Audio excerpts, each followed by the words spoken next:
ఇక ఎందుకో తెలీదు, మనం ఎవరినైతే ఎక్కువ ప్రేమిస్తామో వాళ్ళే మనల్ని ద్వేషిస్తూ ఉంటారు. మనం ఎవరినైతే ఎక్కువ ఇష్టపడుతూ ఉంటామో వాళ్ళే మనల్ని పట్టించుకోకుండా వెళ్ళిపోతూ ఉంటారు. ఎంతో బాధ కలుగుతూ ఉంటది కదా. ఐ డోంట్ నో, రియల్లీ చాలా మందికి సిచ్యువేషన్ కనెక్ట్ అయ్యే ఉంటది. ఎవరినైతే మనం ఇష్టపడతామో వాళ్ళతోనే ఎక్కువ ప్రాబ్లమ్స్ వస్తూ ఉంటాయి.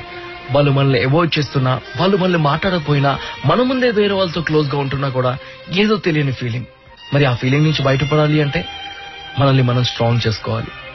వాళ్ళే కదా మన లైఫ్ లో, ఇంకా చాలా మంది ఉన్నారు మన లైఫ్ లో అని చెప్పేసి మనకు మనం రియలైజ్ అవ్వాలి.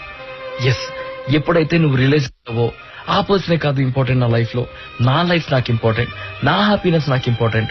వేరే వాళ్ళ వల్ల నేను ఎందుకు బాధపడాలి, నాతో ఉన్న వాళ్ళతో నేను హ్యాపీగా ఉంటాను, నన్ను ఇష్టపడే వాళ్ళతో నేను మూవ్ ఆన్ అవుతాను అనే రియలైజేషన్ ని కలిగిందనుకోండి, ఆ పాజిటివ్ యాటిట్యూడ్ నీలోకి వచ్చిందనుకోండి, ఎలాంటి ప్రాబ్లం వచ్చినా కూడా అస్సలు ఫరక్ పడదు తెలుసా.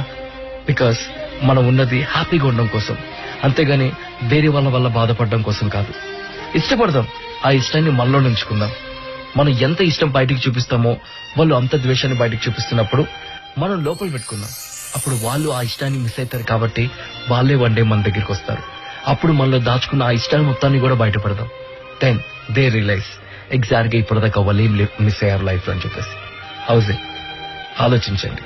అర్థమైతే ఫాలో అవ్వండి, లేకపోతే ఆలోచించండి. Because end of the day it's your life, you have to decide it. Thank you once again for